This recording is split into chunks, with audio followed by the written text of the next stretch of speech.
بسم اللہ الرحمن الرحیم۔ قرآنی فیصلے ہماری بصیرت کے مطابق کتاب کا حصہ اول پیش کیا جا رہا ہے۔ معاشی نظام۔ بسط چشم نم، روزنامہ مشرق لاہور، بابت 7 فروری 1964 میں شائع شدہ ایک خبر۔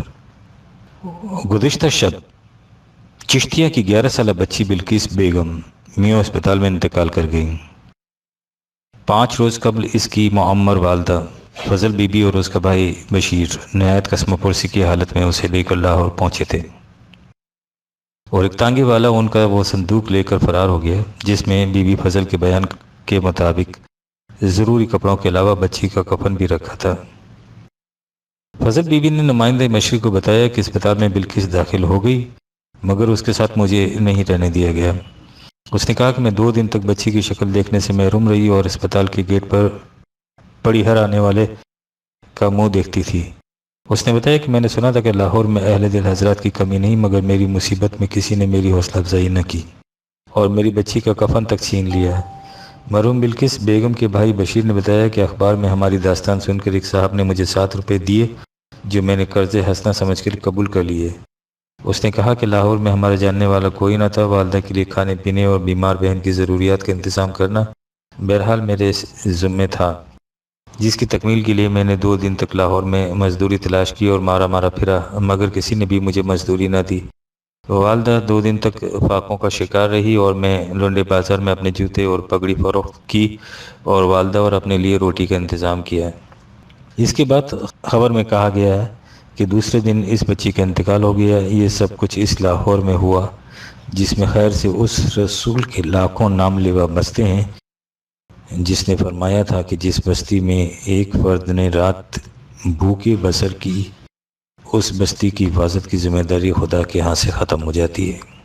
اور یہ اس رمضان المبارک کے مہینے میں ہوا جس میں ایک مسجد میں ختم قرآن کریم پر ہزاروں روپے تزئین و آرائش پر خرچ ہو جاتے ہیں۔ اولئک حبطت اعمالہم، کیا یہ کیسا عبرت انگیز منظر ہے۔ 1964 عیسوی۔ مجرم کون؟ 27 اگست 1964 کہ روزنامہ مشرق لاہور میں حسب ذیل خبر شائع ہوئی۔ ماں سے 16 دن کی بچی کا بھوک سے تڑپنا نہ دیکھا گیا اور وہ دیوانوں کی طرح بچی کو لے کر گھر سے باہر نکلی۔ اس نے خاتون کا پرس چھین کر بھاگنے کی کوشش کی لیکن پکڑی گئی۔ ماں کی اس حرکت سے بچی کی بھوک تو ختم نہ ہو سکی، البتہ اس کی زندگی کا 17واں دن حوالات کی آئینی سلاخوں کے پیچھے گزرا۔ حشمت بی بی نے بتایا کہ 5 سال قبل اس کی شادی ملتان روڈ کے ایک نوجوان مسکین سے ہوئی۔ 3 سال تک دونوں میاں بیوی بڑی خوشگوار ازدواجی زندگی بسر کرتے رہے۔ چند ماہ پہلے اچانک اس کا شوہر بیمار ہو گیا اور اس کی بیماری طول پکڑتی چلی گئی۔ حشمت بی بی نے شوہر کا علاج کرانے کے لیے اپنی تمام پونجی لٹا دی لیکن وہ صحت یاب نہ ہوا۔ آخر اسے ملازمت سے علیحدہ کر دیا گیا۔ اب حشمت بی بی پر گھر کے اخراجات کا بوجھ بھی آ پڑا اور اس نے محنت مزدوری کر کے اپنا اور اپنے خاوند کا پیٹ پالنا شروع کر دیا۔ 16 روز قبل حشمت بی بی کے ہاں ایک بچی پیدا ہوئی اور اس طرح اس کی مزدوری بھی چھوٹ گئی۔ حشمت بی بی نے کہا کہ وہ گزشتہ 4 دنوں سے بھوکی تھی اور اس واقعے نے اس کی 16 دن کی بچی کو بھی نڈھال کر دیا۔ اس سے بچی کی حالت نہ دیکھی گئی اور وہ اسے لے کر دودھ کی تلاش میں گھر سے باہر نکل آئی۔ حشمت بی بی نے کہا کہ اس نے کئی لوگوں کے سامنے ہاتھ پھیلایا لیکن کسی نے اس کی داد رسی نہ کی۔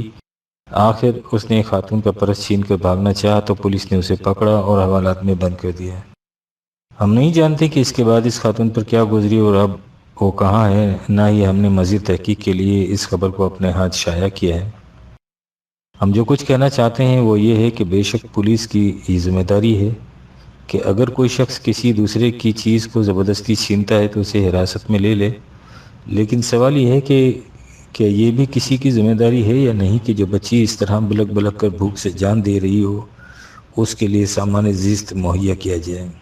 ہمارے موجودہ معاشرے میں تو یہ کسی کی بھی ذمہ داری نہیں ہے، اس لیے نہیں ہے کہ یہاں ایسے مخیر افراد موجود نہیں ہیں۔ یہ بات افراد کے بس کی نہیں ہے، یہ ذمہ داری وہ معاشرہ اپنے سر پر لیتا ہے جو قرآن کی روح سے قائم ہوتا ہے۔ یہ تمام خرابیاں اس معاشرے کے نہ ہونے سے پیدا ہوتی ہیں۔ جب قرآنی معاشرہ قائم ہو جاتا ہے تو اس میں آپ کو یہ الفاظ سنائی دیتے ہیں: کہ اگر دجلہ کے کنارے کوئی کتا بھی بھوک سے مر جائے تو خدا کی قسم عمر سے اس کی بھی باس پرس ہوگی۔ 1964 اسلامک سوشلزم۔ ایک صاحب کہتے ہیں طلوع اسلام کی سابقہ اشاعت بابت اگست ستمبر 1964 میں آپ نے اسلامک نیشنلزم کے متعلق جو کچھ لکھا ہے اس سے بہت سے شبہات رفع ہو گئے۔ اسے در حقیقت مراد یہ ہے کہ مسلم نیشن ایمان کے اشتراک سے وجود میں آتی ہے اور نسل، رنگ، وطن کی تفریق مسلمانوں کے امت واحدہ ہونے کے راستے میں حائل نہیں ہوتی۔ اسی سلسلے کی ایک اصطلاح اسلامک سوشلزم ہے۔ اخبارات میں شائع شدہ خبروں کے مطابق نے تیسرے 5 سالہ منصوبے کے مقدمے میں اس سلسلے میں لکھا ہے کہ معاشی اور معاشرتی دائروں میں ہمارے پیش نظر منتہا یہ ہے کہ ہم بتدریج پاکستان میں اسلامک سوشلزم قائم کر رہے ہیں۔ اسلامک سوشلزم کی اصطلاح رفاہی مملکت، ویلفیئر اسٹیٹ کی اصطلاح کے قریب مرادف ہے، اس فرق کے ساتھ کہ رفاہی مملکت کے نصب العین کے علاوہ اسلامک سوشلزم اس بات کا بھی خیال رکھے گی کہ ملک کا کلچر اور مذہبی ورثہ محفوظ رہے اور وہ معاشی ترقی کے اندھے جذبے کی بھینٹ نہ چڑھ جائے۔ لہذا اسلامک سوشلزم کا تصور رفاہی مملکت کے تصور سے کہیں زیادہ وسیع ہے اور ایک فرد کی زندگی کے تمام شعبوں کو محیط ہے۔ پاکستان ٹائمز۔ اس سے واضح ہے کہ پاکستان میں معاشی ترقی کا منتہا مغربی ممالک کی رفاہی مملکت نہیں بلکہ دین کی اقدار کا تحفظ بھی اس کے اندر آ جاتا ہے۔ یہ تشریح اطمینان بخش ہے، لیکن میرا خیال یہ ہے کہ ہم ان اصطلاحات کی بجائے اپنی اصطلاحات کیوں نہ استعمال کریں۔ یہ ظاہر ہے کہ نیشنلزم، سوشلزم، رفاہی مملکت کی اصطلاحات عصر حاضر میں ایک خاص مفہوم کی حامل ہیں۔ اول الذکر دونوں اصطلاحات اسلام کے بنیادی اصولوں کی نقیض ہیں، اور تیسری اصطلاح اتنی ناقص ہے کہ اسے اسلامی رنگ دینے کے لیے خاص اضافے کی ضرورت پڑتی ہے۔ اس کے برعکس اگر ہم مسلم نیشنلزم کی جگہ امت مسلمہ یا ملت اسلامیہ کی اصطلاح استعمال کریں اور اپنے معاشی پروگرام کی منتہا کی اسلام کے معاشی نظام کی اصطلاح سے تعبیر کریں تو یہ اصطلاح جامع بھی ہوگی اور اپنے مقصد و منتہا کی روح سے واضح بھی۔ مجھے یاد پڑتا ہے کہ طلوع اسلام میں اس سے پہلے ان امور کے متعلق کچھ لکھا تھا، لیکن اگر ان کی پھر وضاحت ہو جائے تو اچھا ہے۔ طلوع اسلام آپ کو ٹھیک یاد پڑتا ہے، طلوع اسلام ان موضوعات پر ایک بار نہیں بلکہ متعدد بار لکھ چکا ہے، بلکہ لکھتا چلا آ رہا ہے۔ قرآن کریم نے ہمیں ایک نظام زندگی دیا ہے اور اس نظام کی تعبیر کے لیے اس کی اپنی اصطلاحات ہیں۔ نہ یہ اصطلاحات کسی اور نظام پر پھر بیٹھتی ہیں اور نہ ہی کوئی دوسری اصطلاح اس نظام کے متعلقہ گوشے کی صحیح تعبیر کر سکتی ہے۔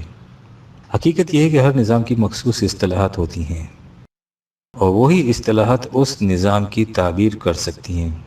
مثلا سوشلزم ایک خاص معاشی نظام کی اصطلاح ہے، نہ یہ اصطلاح کسی اور نظام کے لیے استعمال ہو سکتی ہے اور نہ ہی کوئی اور اصطلاح اس نظام کی صحیح تعبیر کر سکتی ہے۔ اسی طرح نیشنلزم کی اصطلاح ہے، اس لیے ہمیں اسلامی نظام اور اس کے مختلف گوشوں کی تعبیر کے لیے اسی کی اصطلاحات استعمال کرنی چاہیے۔ لیکن اس باب میں ہمارے ارباب حل و عقد کی جو دشواریاں ہیں ان کا بھی ہمیں احساس ہے۔ مثلا آپ نے لکھا ہے کہ ہمیں اسلام کا معاشی نظام کہنا چاہیے، لیکن مشکل یہ ہے کہ اسے کون متعین کرے گا کہ اسلام کا معاشی نظام کیا ہے۔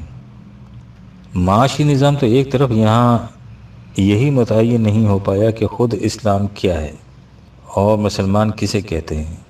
اسلام ہر فرقے کا الگ الگ ہے، اس قدر الگ کہ ایک فرقے کا اسلام دوسرے فرقے کے نزدیک کفر ہے، اور مسلمان کی تعریف کے سلسلے میں حضرات علماء کرام کی طرف سے جو کچھ منیر کمیٹی کے سامنے پیش کیا گیا تھا اس پر ایک زمانہ شاہد ہے۔ یہ وجہ ہے کہ ہمارے ارباب بست و کشاد اسلام کا نام لیتے یا اس کی طرف کسی اسکیم کی نسبت کرتے ہوئے ڈرتے ہیں کہ نامعلوم اسے کیا معنی پہنا دیے جائے۔ وہ بیچارے تو مملکت کو اسلامی کہہ کر بھی عجیب مشکل میں پھنسے ہوئے ہیں۔ ہر بول حواس اٹھتا ہے اور چلا چلا کر کہتا ہے کہ یہاں جو کچھ ہو رہا ہے وہ غیر اسلامی ہے، حکومت ہمارے حوالے کرو تاکہ ہم اسے صحیح معنوں میں اسلامی بنائیں۔ اسلام کے ان مدعیان کی حالت یہ ہے کہ 1956 کے دستور پاکستان میں یہ شرط رکھ دی گئی تھی کہ ملک میں کوئی قانون کتاب و سنت کے خلاف نہیں ہوگا، تو انہوں نے شادیہ نے بجائے کہ مملکت مسلمان ہو گئی ہے۔ لیکن جب 1962 کے دستور میں لکھا گیا کہ ملک میں کوئی قانون اسلام کے خلاف نہیں بنے گا، تو ہنگامہ برپا کر دیا گیا کہ یہ غیر اسلامی ہے۔ اب اس شک کو بدل کر پھر کتاب و سنت کے الفاظ لکھ دیے گئے ہیں، لیکن ان کے نزدیک یہ دستور پھر غیر اسلامی کا غیر اسلامی ہی ہے۔ یہاں تو اسلام کو تماشا بنا دیا گیا ہے، اور جب دین مذہبی پیشوائیت کے حد تک چڑھ جائے تو وہ اسی طرح کا تماشا بن جایا کرتا ہے۔ لیکن اس کے معنی یہ نہیں ہے کہ اس مشکل کا حل کوئی نہیں، اس کا حل موجود ہے، اور نہایت اطمینان بخش حل، یعنی آپ اسلامی نظام معاشی کہنے کی بجائے قرآن کا معاشی نظام کہیے، بات صاف اور واضح اور متعین ہو جائے گی۔ قرآن کے دو قسم کے معاشی نظام مرتب ہو ہی نہیں سکتے، اس کا نظام متعین ہے، اور اسی کے لیے اس نظام کی اصطلاحات کے معنی بھی متعین ہیں۔ یہ کیجیے اور دیکھیے کہ کس طرح یہ تمام دشواریاں ختم ہو جاتی ہیں۔ لیکن اس کے لیے سب سے بڑی دشواری یہ ہے کہ ہمارا مذہبی پیشواؤں کا طبقہ قرآن کا نام تک سننے کے لیے تیار نہیں ہے۔ یہ اس لیے کہ قرآن کے نام سے ہر بات متعین ہو جاتی ہے، اور تمام مسلمانوں کو ایک مرکز پر جمع ہو جانا پڑتا ہے۔ اس کے برعکس کتاب و سنت کہنے سے ہر فرقے کو اپنے وجود کی سند مل جاتی ہے، اور مذہب کے خلاف اڈے قائم رہتے ہیں۔ لیکن اس الجھاؤ کو بالآخر ختم کرنا پڑے گا۔ کوئی قوم ذہنی اور نظری انتشار کی حالت میں زیادہ عرصے تک نہیں رہ سکتی، یا اسے اس انتشار کو ختم کرنا ہوگا، اور یا یہ انتشار اسے ختم کر دے گا۔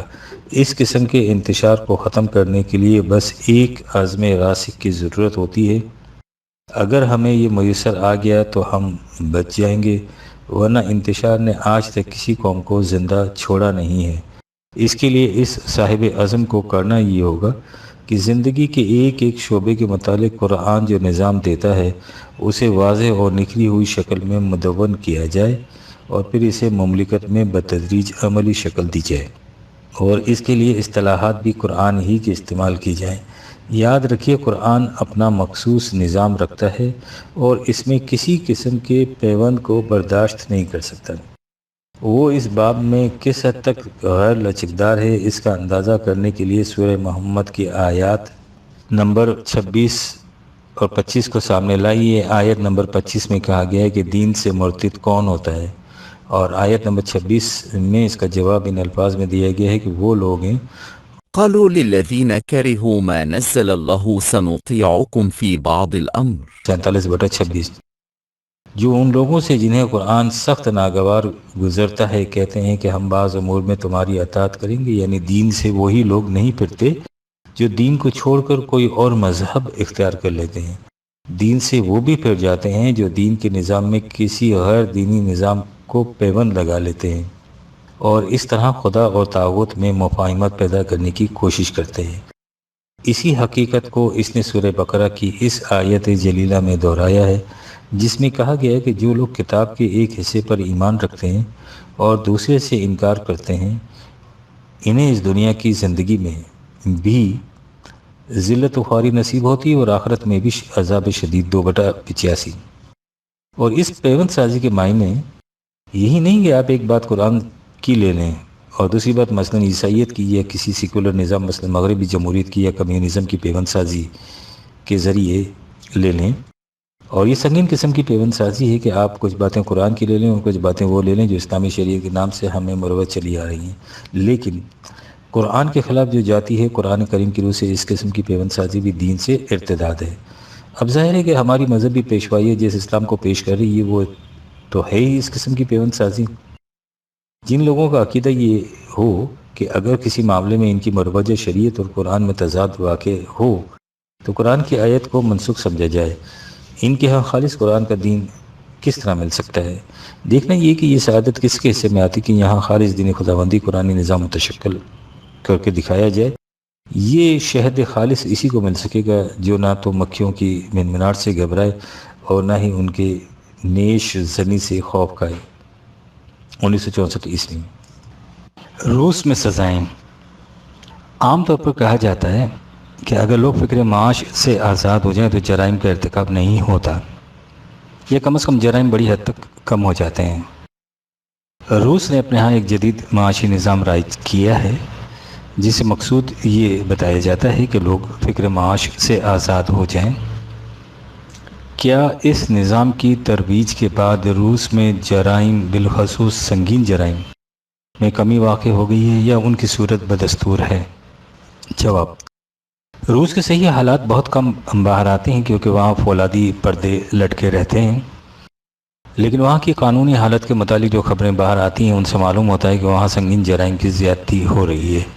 یہ نتیجہ اس حقیقت سے اخذ کیا جا سکتا ہے کہ وہاں جن جرائم کی سزا موت ہے ان کی فہرست میں آئے دن اضافہ ہوتا جا رہا ہے۔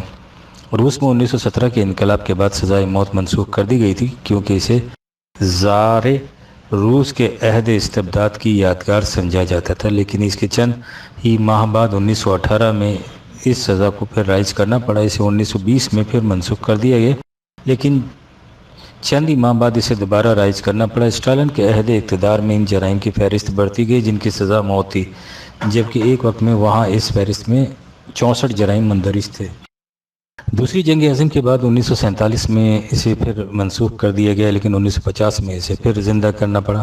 اسٹالن کی وفات کے بعد 1954 میں اس کی توقع تھی کہ شاید یہ فہرست کچھ سکڑ جائے، لیکن اس میں مزید وسعت آ گئی۔ اس وقت وہاں اکثر جرائم کی سزا موت ہے، مثلاً مملکتی یا معاشرتی مقبوضات کی بڑے پیمانے پر چوری، سکوں کی جعلسازی، منصوبہ بندی سے متعلق امور کے حساب کتاب میں فریب دہی، مملکت کے حفاظتی دستوں پر حملہ، کرنسی کا غیر قانونی کاروبار، زنا بالجبر، رشوت، اصلاحی اداروں کے کارندوں کا ڈسپلن کا پابند نہ رہنا وغیرہ۔ اس میں کوئی شبہ نہیں کہ بیشتر جرائم کی وجہ معاشی کشمکش اور دولت کی ناہموار تقسیم ہوتی ہے، لیکن جس فلسفے پر روس کے اشتراکی نظام کی عمارت استوار ہوئی ہے، اس کی روح سے ان کے معاشی نظام میں بھی جرائم میں کمی واقع نہیں ہو سکتی۔ یہ تو ہو سکتا ہے کہ بھوک کی وجہ سے پیدا ہونے والے جرائم میں وہاں کمی ہو جائے، اور سزائے موت کے جرائم کی فہرست میں وسعت اس حقیقت پر دال ہے کہ وہاں چھوٹے چھوٹے نہیں بلکہ سنگین جرائم میں اضافہ ہو رہا ہے۔ اس کی وجہ یہ ہے کہ جب زندگی کا تصور خالصتاً مادی ہو، یعنی اس میں وحی کی روح سے عطا شدہ مستقل اقدار، قانون مکافات، حیات آخرت کا تصور ہی نہ ہو، تو پھر کون سا جذبہ محرکہ جرائم کو روک سکے گا؟ یہ چیز صرف قرآن کے نظام زندگی میں ممکن ہے جس کا اولین مقصد انسان کے قلب و نگاہ میں انقلاب پیدا کرنا ہوتا ہے۔ معاشی نظام تو اس انقلاب کے ثمرات شیریں کا صرف ایک خوشہ ہوتا ہے۔ یہی وہ نظام ہے جس میں سرمایہ داری اور اشتراکیت دونوں نظاموں کی خرابیوں کا ازالہ ہو جاتا ہے۔ جیسا کہ ہم اکثر کہا کرتے ہیں، سرمایہ داری جزام اور فالج ہے اور اشتراکیت سرسام۔ صحیح انسانی زندگی قرآنی نظام ہی میں حاصل ہو سکتی ہے جس کی بنیاد صحیح تعلیم پر قائم ہوتی ہے۔ فریضہ رسالت یعلمہم الکتاب والحکمت ویزکیہم کے معنی ہی یہ ہیں، یعنی کتاب اور حکمت پر مبنی تعلیم اور اس کے نتیجے میں وہ نظام جس میں ہر فرد کو بھرپور سامان نشو و نما ملتا جائے۔ یہی وہ نظام جس میں جرائم اس طرح ناپید ہو جاتے ہیں کہ جب عہد صدیقی میں مجسٹریٹ کی اسامی کو تجرباتاً وجود میں لایا گیا تو سال بھر کے بعد اسے منسوخ کرنا پڑا کیونکہ اس عرصے میں کوئی مقدمہ ہی اس کے ہاں پیش نہیں ہوا تھا۔ آپ کو شاید اس کا علم ہو کہ اس وقت دنیا میں سب سے بہتر رفاہی مملکت سویڈن کی ہے، جہاں ہر فرد کو سامان زیست بافرات حاصل ہوتا ہے، لیکن دنیا میں سب سے زیادہ خودکشی کے واقعات بھی سویڈن میں ہوتے ہیں۔ اس کی وجہ وہی یورپ کا مادی تصور حیات 1964 عیسوی۔ کیا خدا عادل ہے؟ لائل پور سے ایک صاحب نے ہمیں ایک سوال بھیجا جس کا موضوع یہ تھا کہ کیا خدا عادل ہے؟ ہم نے انہیں لکھا کہ سوال ایسا نہیں جس کا جواب ایک خط میں دیا جا سکے۔ اس اہم اور بنیادی سوال کے سمجھنے کے لیے نظام کائنات، قانون مکافات عمل، انسانی اختیار و ارادہ، انسانی دنیا میں خدا کا طریقہ کار، فرد اور معاشرے کے تعلقات، ظالم کے ظلم میں خود مظلوموں کا حصہ وغیرہ 20 گوشے سامنے آئیں گے جو بڑی تفصیل چاہتے ہیں۔ اس لیے اس سوال کو زبانی گفتگو سے سمجھنا زیادہ آسان ہوگا، لیکن ان کا اصرار ہے کہ ان کے سوال کا جواب لکھ کر ہی دیا جائے، اور اسے طلوع اسلام میں شائع کیا جائے۔ ہم شروع ہی میں اس عمل کا اعتراف یا اظہار ضروری سمجھتے ہیں کہ ہمارے اس جواب میں بھی وہ تمام متعلقہ گوشے تفصیلاً سامنے نہیں آ سکتے جن کا ذکر ہم نے اوپر کیا ہے۔ جواب بہرحال مختصر ہوگا اور صرف اصولی حیثیت لیے ہوئے ہوگا۔ آپ پہلے ان کا سوال ملاحظہ فرمائیے۔ میں دیکھتا ہوں کہ اسلام کا خدا عادل کے نام سے مشہور ہے، لیکن اس کے باوجود میری سمجھ میں نہیں بات آ سکی کہ وہ کیسا عادل خدا ہے جو اس دنیا میں ایک غریب آدمی کو ساری عمر تڑپتے ہوئے دیکھتا رہتا ہے، لیکن اس میں اتنی ہمت نہیں ہوتی کہ وہ اس غریب کے آنسوؤں کو خشک کر سکے، اس کے درد کی دوا بن سکے، جبکہ ہم دیکھتے ہیں کہ اس غریب کی زندگی میں المیہ پر المیہ ٹوٹتے ہیں، لگاتار حادثات اس کی کمر توڑتے رہتے ہیں۔ مزید برآں وہ آدمی ہوتا بھی نیک کہ خدا کے قرآن کو سینے سے لگائے رکھتا ہے۔ ساری دنیا گواہی دیتی ہے کہ اس جیسے نیک تینت آدمی بار بار پیدا نہیں ہوتے، لیکن اس کے باوجود ظلم و ستم کا شکار رہتا ہے۔ اس کے برعکس ایک امیر فسق و فجور کی زندگی بسر کرتا ہے، دولت اس کے قدموں کو بوسہ دیتی ہے، دنیا کی تمام آسائشیں اس کو ہدیہ تبریک پیش کرتی ہیں۔ اس طرح بہت کم دیکھنے میں آیا ہے کہ رشوت خور کو اس دنیا میں پوری سزا ملی جائے۔ ایک چور بعض اوقات تو قانون کی نظر میں چور ہوتا ہے، لیکن بعض اوقات قانون کو اس کی چوری کا علم ہی نہیں ہوتا۔ ایک عصیمن 60 لاکھ جانیں تلف کرنے کے بعد قانون کی نظر میں صرف پھانسی کا مستحق ہوتا ہے۔ دیکھیے، اس سوال کو حل کرنے میں بعض علماء کرام آخرت کے جواز میں دلیل نکالتے ہیں جو میرے نظریے کے خلاف ہے۔ میں صرف خدا کو مانتا ہوں، آخرت کے متعلق میرا ایمان ابھی شک کی دہلیز پر ہے۔ میں کہتا ہوں کہ ایک عادل خدا اگر صرف آخرت میں ہی عدل کر سکتا ہے اور اس دنیا میں بالکل خاموشی سادھے ہے، تو کیا یقین کہ آخرت میں بھی وہ عدل نہ کر سکے؟ اس لیے میرا سوال یہ ہے کہ خدا عادل ہے تو اتنا ظلم کیوں؟ اگر نہیں تو اس قسم کے خدا پر جو عدل نہیں کر سکتا کون یقین کرے؟ جواب: سوال کے آخری حصے میں جو کچھ کہا گیا ہے وہ کوئی نئی بات نہیں ہے۔ فلسفہ اخلاق میں معمہ بہت قدیم اور مشہور ہے کہ اگر شر خدا کی مرضی سے موجود ہے تو خدا خیر نہیں ہو سکتا، اور اگر وہ خدا کی مرضی کے خلاف موجود ہے تو خدا قادر مطلق نہیں ہو سکتا۔ لفظی طور پر یہ معمہ بڑا مشکل نظر آتا ہے، لیکن جب اسے قرآن کی روشنی میں دیکھا جائے تو بڑا آسان ہے۔ یہ بات محض ضمناً سامنے آ گئی ہے۔ ہمارے زیر نظر سوال کا تعلق عدل سے ہے۔ سب سے پہلے یہ سمجھ لینا چاہیے کہ خدا نے اپنے لیے قرآن میں عادل کا لفظ استعمال نہیں کیا۔ اس نے جو کچھ کہا ہے وہ یہ ہے کہ اس نے کائنات کے نظم و نسق کے لیے، جس میں انسانی دنیا بھی شامل ہے، کچھ قوانین مقرر کر دیے ہیں، اور ان قوانین میں کبھی تبدیلی نہیں ہوتی۔ وَلَن تَجِدَ لِسُنَّتِ اللَّهِ تَبْدِيلًا۔ لہٰذا یہاں ہر بات قانون کے مطابق عمل میں آتی ہے، اور اگر عدل کی تعریف یہ ہے کہ جو بات قانون کے مطابق ہو اسے عدل کہا جاتا ہے، تو اس اعتبار سے آپ خدا کو عادل کہہ سکتے ہیں۔ اس نے یہ بھی کہہ دیا کہ وہ کسی پر ظلم اور زیادتی نہیں کرتا۔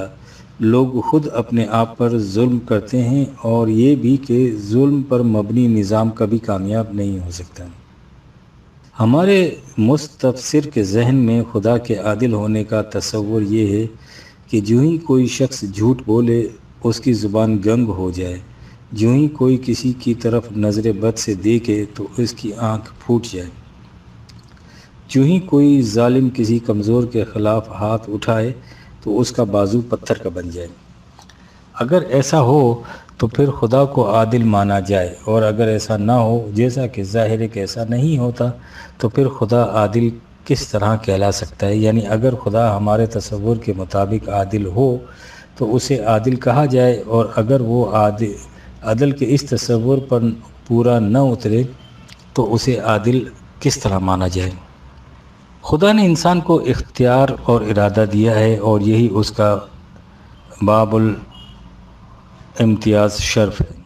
اسی سے وہ اپنے اعمال کے نتائج کا ذمہ دار قرار پاتا ہے۔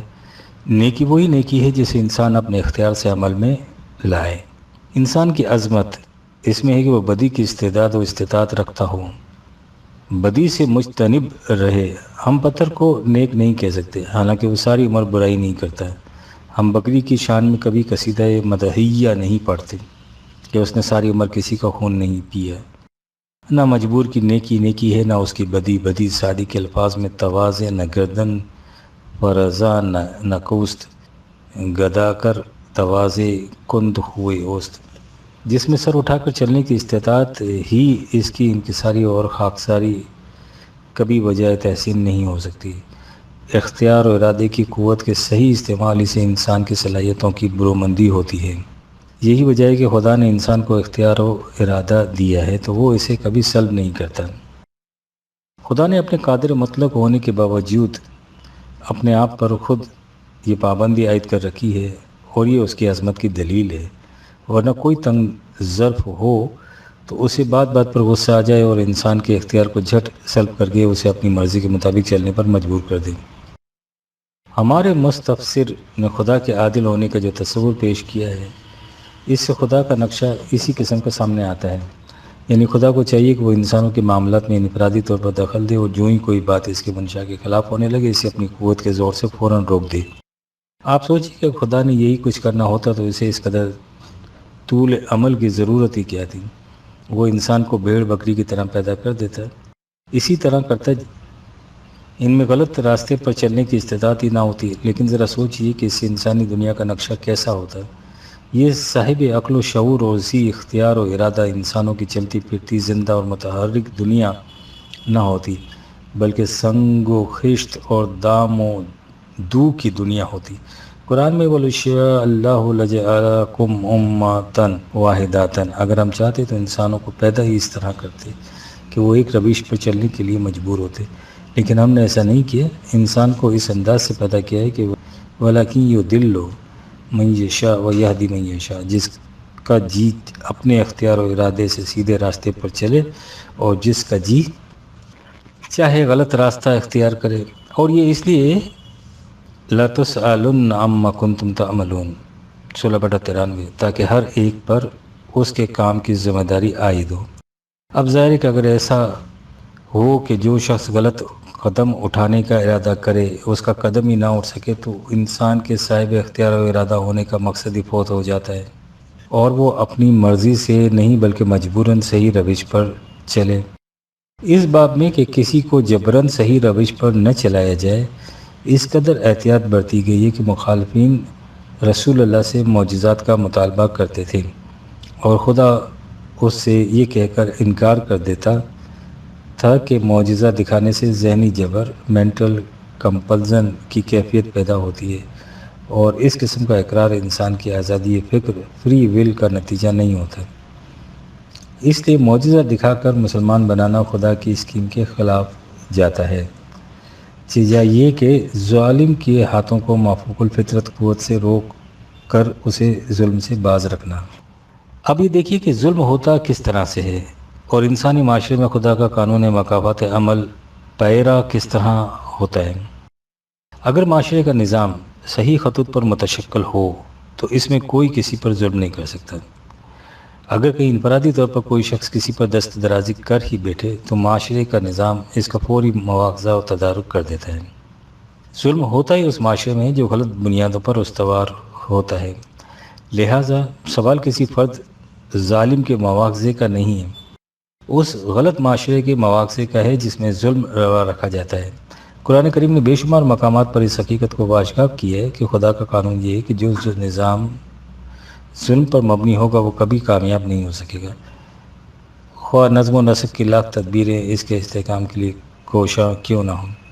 عام طور پر سمجھا جاتا ہے کہ جو نظام مادی قوتوں کو اکٹھا کر لے، اپنی حفاظت کے اسباب و ذرائع کو مستحکم کر لے، اپنے نظم و نسق کو نہایت حسن تدبر سے چلائے، وہ نظام کسی کے مٹائے مٹ نہیں سکتا ہے۔ لیکن خدا کا کہنا یہ ہے کہ یہ غلط ہے، ہمارا قانون یہ ہے کہ ایسا معاشرہ تباہ ہو کر رہتا ہے۔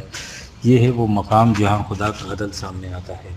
قرآن کریم نے اپنے اس دعوے کے ثبوت میں تاریخ عالم کے متعدد شواہد پیش کیے اور بتایا ہے کہ وہ قومیں قوت، دولت، شان و شوکت، سامان زیست، کثرت تعداد، ذرائع پیداوار وغیرہ کے اعتبار سے بڑی ممتاز تھیں، لیکن چونکہ ان کا نظام ظلم پر مبنی ہے، اس لیے ان کی دولت و قوت اور حسن تدبیر انہیں تباہی سے نہ بچا سکے، حتیٰ کہ ان کا علم و بصیرت بھی ان کے کسی کام نہ آیا۔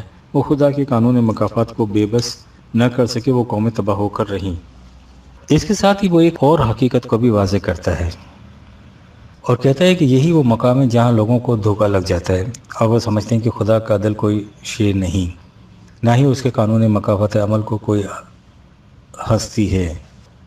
یہ سب باتیں ہی باتیں ہیں، وہ حقیقت یہ ہے کہ ہر عمل اور اس کے نتیجے کے محسوس طور پر سامنے آنے میں ایک وقفہ ہوتا ہے۔ جس طرح تخم ریزی اور فصل کے پکنے میں ایک مدت درکار ہوتی ہے، اسے خدا کا قانون تدریج کہا جاتا ہے، یعنی قوموں کا بتدریج آہستہ آہستہ تباہی کی طرف بڑھتے چلے جانا۔ یہ مہلت کا وقفہ بھی خدا کے قانون کے مطابق متعین ہوتا ہے۔ اگر اس قوم کی صلاحیتوں کا پلڑا بھاری ہے اور کمزوریاں اور لغزشیں کم ہیں تو وہ وقفہ لمبا ہو جاتا ہے۔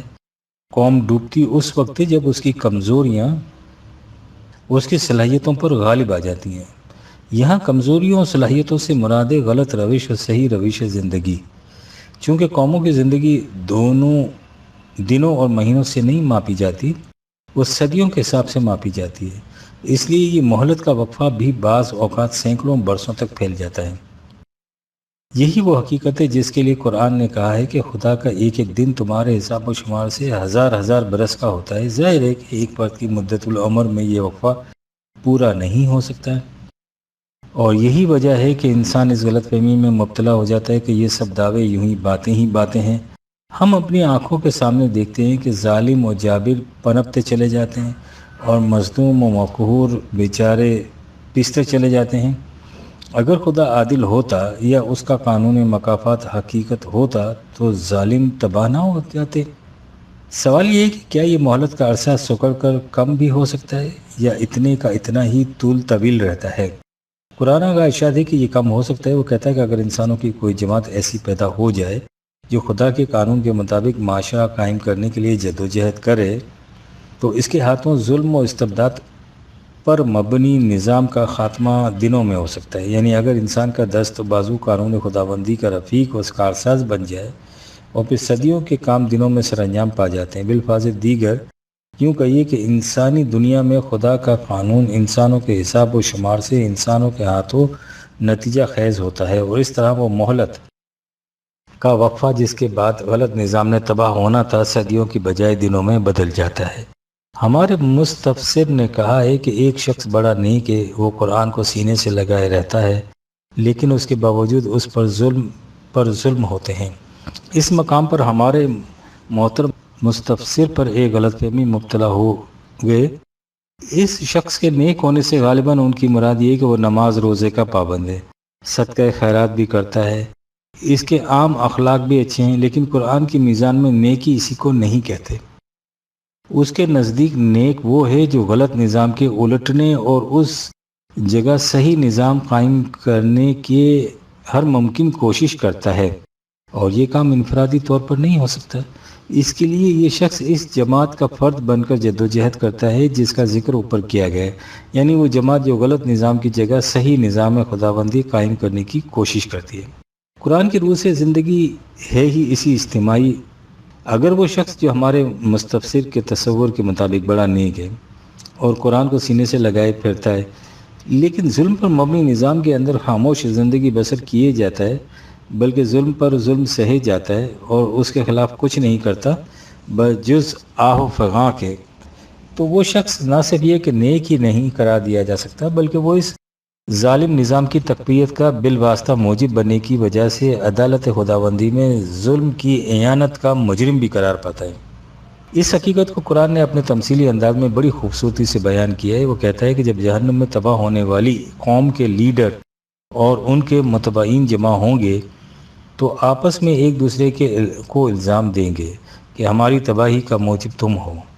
ظاہر ہے کہ ان لیڈروں کے جرائم تو نمایاں طور پر سامنے ہوں گے، لیکن یہ متبعین جو وہ ہوں گے جن کی ساری عمر ظلم و ستم سہتے سہتے گزری تھی، جب یہ اپنے لیڈروں کو مورد الزام قرار دیں گے تو ان سے کہا جائے گا کہ اس باب میں تم بھی کم مجرم نہیں ہو۔ ان لیڈروں کی طاقت کا ذریعہ تم ہی تھے، تمہارے بل بوتے پر یہ اس قدر بدمست اور سرکش ہو رہے تھے۔ اگر تم ان کے مظالم برداشت کرتے چلے جانے کے بجائے ان کے خلاف اٹھ کھڑے ہوتے تو انہیں ان دراز دستیوں کی ہمت نہ پڑتی۔ اس لیے ان کے مظالم میں تم بھی برابر کے شریک ہو، یہی وجہ ہے کہ ان کے ساتھ تم بھی جہنم کے عذاب میں مبتلا ہو۔ اس لیے جس مظلوم کو دیکھ کر ہم خون کے آنسو بہاتے ہیں وہ بھی در حقیقت بالواسطہ اس باطل نظام کا پرزہ ہوتا ہے۔ تصریحات بالا سے واضح ہے کہ قوم کی موت تو حیات کے فیصلے قانون خداوندی کی روح سے ہوتے ہیں، اور اسی کا نام خدا کا عادل ہونا ہے۔ اس کا قانون یہ ہے کہ انہو لا یفلح الظالمون، جو نظام ظلم پر مبنی ہوگا وہ کبھی کامیاب نہیں ہو سکے گا۔ دوسری طرف آتا ہے وَأَمَّا مَا يَنْفُعُ النَّاسَ فَيَمْكُثُ فِي الْأَرْضِ 13/17۔ بقا اس نظام کے لیے ہے جو تمام نوع انسان کے لیے منفعت بخش۔ یہی اچھے و برے نظام کا معیار ہے، اور اسی معیار کے مطابق کسی نظام کی فنا و بقا کا فیصلہ ہوتا ہے۔ اگر خدا کے اس قانون کو تسلیم نہ کیا جائے تو پھر معیار صرف یہ رہ جائے گا کہ جس نظام کی پشت پر مادی قوت زیادہ ہو وہ کامیاب و کامران ہو، خواہ وہ کتنا ہی ظلم و استبداد پر مبنی کیوں نہ ہو، اور جس کے پاس نسبتاً کم طاقت ہو وہ تباہ ہو جائے، خواہ وہ نوع انسان کے لیے کیسا ہی منفعت بخش کیوں نہ ہو۔ یعنی معیار صرف مادی قوت قرار پا جائے، اس بات کا اس پر کچھ اثر نہ ہو کہ خود وہ نظام کیسا ہے۔ قوموں کی تاریخ اور مورخین تہذیب کی تحقیقات اس نظریے کی تغلیظ کرتی ہیں اور اس قانون کو صحیح قرار دیتی ہیں کہ جس کا ذکر اوپر کیا جا چکا ہے۔ ایک اچھے نظام کی حفاظت کے لیے بھی مادی قوت کی ضرورت ہوتی ہے، لیکن اس نظام کی بنیادی اچھائی بھی ایک قوت اپنے اندر رکھتی ہے جو اسے تباہ ہونے سے محفوظ رہنے میں بڑی مدد دیتی ہے۔ یہ خدا ہے، یہ ہے خدا کا نظام عدل۔ 1964 عیسوی۔